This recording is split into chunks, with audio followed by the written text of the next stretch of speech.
the Coffee Cabin in Steilacoom, and I am with Jillian, who's baking the morning treats. So, hi Jillian, thank you so much for letting us come. Yeah, of course. Welcome.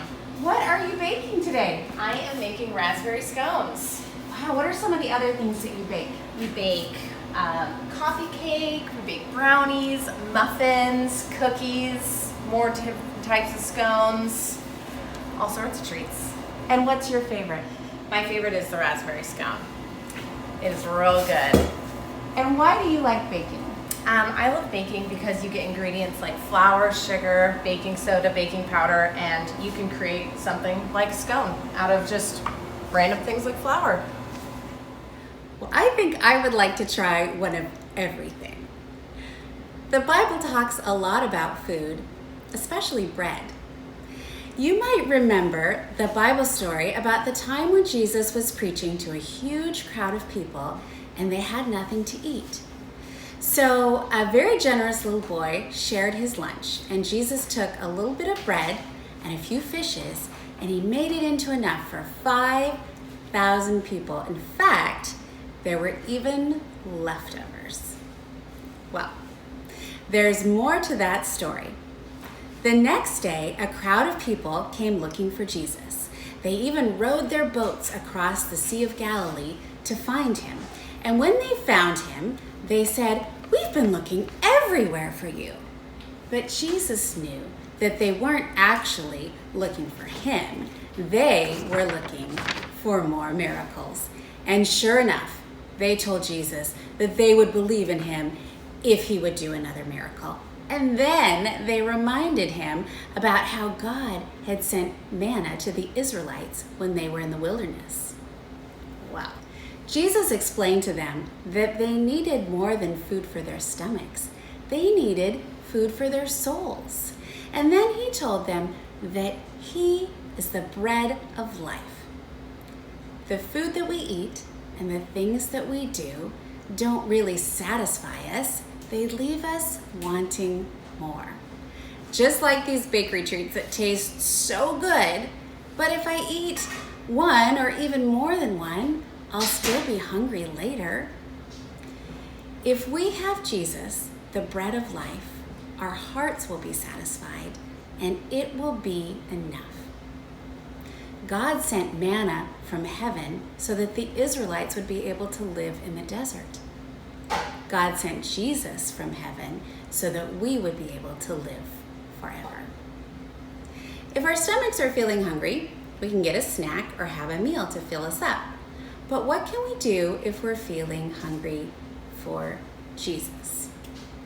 Well, we can read his word, we can talk to him, we can sing to him, we can remember what he's done for us and thank him, and he will fill our souls.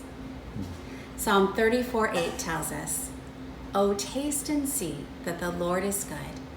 Blessed is the man who trusts in him." Have a great week, kids. Peace be with you.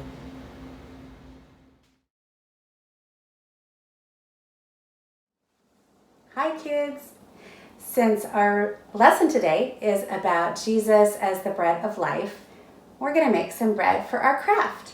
So in your pizza box, there is a recipe for bread in a bag, and I will also include it in my email in case you don't have it anymore so that you can follow the link, follow the recipe, and make this bread yourself. So here we go. Bread in a bag means there's no bowl, and I've got some ingredients. I've got flour, I have warm water, sugar, and yeast to get us started. So what I'm going to do first is I'm going to take my plastic bag with a zipper closure and I'm going to put in a cup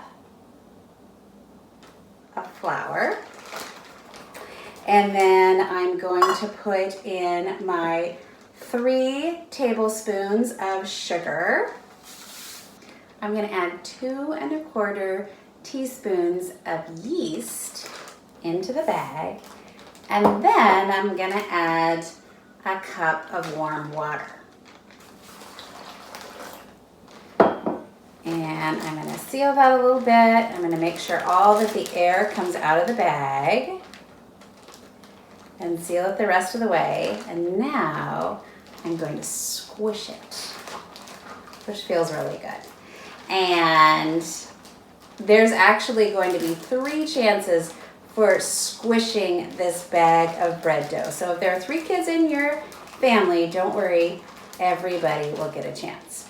So I am just gonna squish and squish and squish and squish, and then I am going to let this bag of dough rest for about 10 minutes. Okay, it's been 10 minutes and my bag of dough has nice little bubbles in it. That means that we are ready for the next step.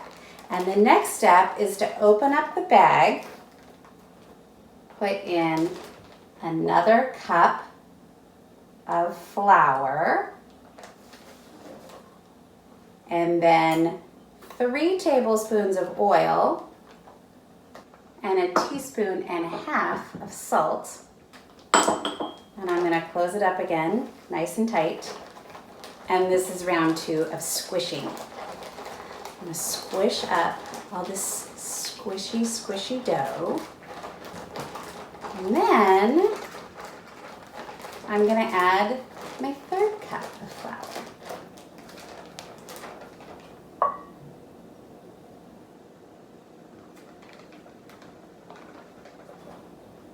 And I'm gonna seal it up, and I'm gonna squish for the 3rd time. Ooh, it's getting thicker.